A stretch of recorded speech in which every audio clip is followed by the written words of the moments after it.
always been my dream to do poetry with a microphone, so make that dream come true tonight. So typically in the speech team format, this is all done while carrying, like you have to hold a book, and if you don't, you get disqualified.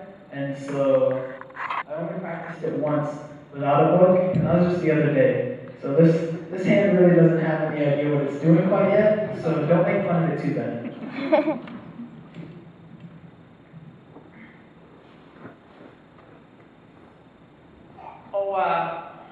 Read about how you touched them, and they were healed. Or even if someone just touched your cloak, they were forever changed.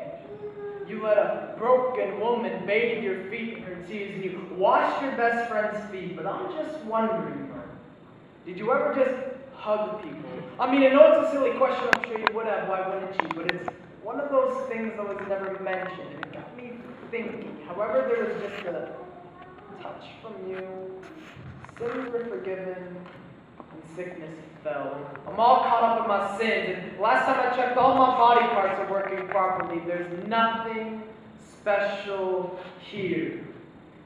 I'm just a kid with a heavy heart. These passing sunrises and sunsets. I don't think our encounter would have ended up in your Gospels or anything. But all I really need is a hug, and that's okay for me to imagine, right? That's not going to conflict with any sort of theology, is it? Okay, good. Hug me. But not one of those sideways, run arm around the neck type hugs. The ghetto right hand clasp fist, elbows to chest, pat, pat on my back, and you put your right arm over my right arm, and I'll put my left arm over your left arm. We'll make this weird sort of diagonal thing. Nah, none of those. Bear hug me, man! Take your old school carpenter arms and throw them over my upper body and leave my arms dangling underneath yours somewhere, and I can barely move because you're squeezing me so hard. But don't pick me up and make my back pop, because I hate when people do that. Hold me in your arms until I start to cry. Because I want to cry, I just can't seem to do it on my own. I've been teary-eyed once, recently, but not even enough for a drip on my cheek. There's just hurt in my soul that needs to be purged. So hold me in this whole pose. The pain is flowing from my eyes to my nose. Love. We're all looking for that love, but we find ourselves further and further from the one thing that we truly need. In this slam poetry selection, we'll look at a piece from Hathaway called The Hug Poem. For those who can fly an airplane for the first time by Mojgani, and Come Closer by Mojgani, we look at that love and comfort that is found in God. I'm 28 years old, and I'm trying to figure out what being a man means. I don't drink, fight, or love, but these days I find myself wanting to do all three. And I don't really have a favorite color anymore, but I did when I was a kid. And back then that color was blue. And back then I wanted to be an astronaut, an architect, an artist, a secret agent, a ranger for the World Wildlife Fund, and a hobo. And when I was 6 years old, they used to always throw my clothes into a blue and yellow Hot Wheels car-carrying suitcase and run away to beneath the dining room table. And I've made out with more girls than I wish I had, and not nearly as many as I'd like to. And I've fallen in love 3 times, so I doubt I'm going to try that anymore. And I spend most days making pictures or thinking about making pictures, and I'm trying to find God everywhere. Trying to figure out a little better this thing he made called a man.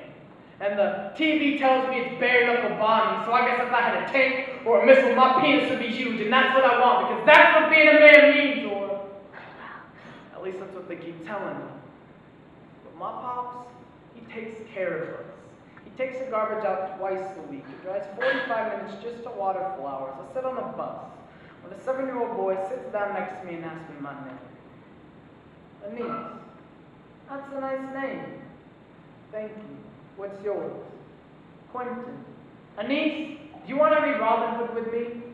So tell me what my fists keep riding, Mr. President. My fingers open like gates when I type with the swirling and the wake up with bridges, with poems and forced growth in my mother's eyes. I'm looking for God, Quentin. confident, while this world tries to forget you for trying. For this world hates your eyes, Quentin, for they are simple and pure. For this world hates your fingers, Quentin, little like stems of flowers, always being able to pick up the things you've left behind because you're still learning to do so. I don't drink right or love, but these days it's only 2 or 3 and I'll do, Quentin. I'll fall in love 3 times, so I don't want to, but I still do, Quentin. I want to find God in the morning in the tired hands of dust. Instead, I drive 60 through residential streets praying to hit a child, that they may stay forever night, and forever red, and forever full of light, and crayons, and simple outstretched limbs, trying to pick up way too much, way too fast, forgetting what it means to be a person. In a world where egos are measured with tabloids, where automobiles are like morals, where beliefs are like naps, leave them behind whenever somebody touches you, and a place where oil takes precedence over life.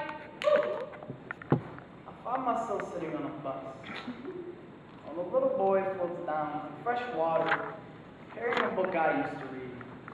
And asks if I want to see what he sees, only for a little while. And he asks if I can show him what I see, only for a little while. Then he says he's going to show me the world, and he starts moving his fingers beneath the words. I was noticing that he's really skipping over whole sentences and the lines, and his fingers are moving fast, and it's going to come slow down, slow down. You can see it all if your finger whispers. Just one word. Slow down. Hold on to what you see just a little bit longer.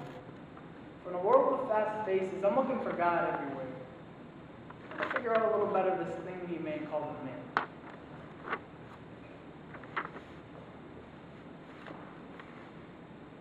Come close. Into this. Come close. You are quite the beauty. If no one has ever told you that before, know that right now you are quite the beauty. There is joy in how your mouth dances with your teeth. Your smile is a sign how sacred your life truly is. Come into this. True of heart, come into this. You are true of heart. Come close. Come into this. Know that whatever God prays to, he asked to help make something of worth. He woke from his dream, scraped the soil from his face inside himself, made you was happy. You make the Lord happy. Come into this. Come close. Know that something softer than us, but just as holy, planted pieces of himself into our feet, that we may one day find our way back to whom you are most home. Come close. Come into this. There are birds beating their wings, gentle sparrows aching to sing. Come aching hearts, come soldier of joy, come dormant of truth, come true of heart, come into this. My heart was too big for my body, so I let it go. But believe me when I tell you that my soul has squeezed its way into narrow spaces. Place your hand beneath your head, and when you sleep tonight, that you may find it there, making beauty as we sleep, as we dream. May the ghosts that I advances into this turning and kneading me into crumbs of light, and this thing, loved thing called life, come into it. Come to wooden museums, you gentle tigers. Come rusting giants. I see teacups in your smiles, upside down glowing. Your hands are like my heart. On some days, all they do is tremble. Let us hold them together. I am like you. I too, at times, am filled with fear. But like a hallway, must find the strength to walk through it. Walk through this with me. There is a door in front of us. Place your hand on its knob. Swing it open. Walk inside. Back straight, head up, eyes open, heart loud. Walk through this with me. Walk through this with me. And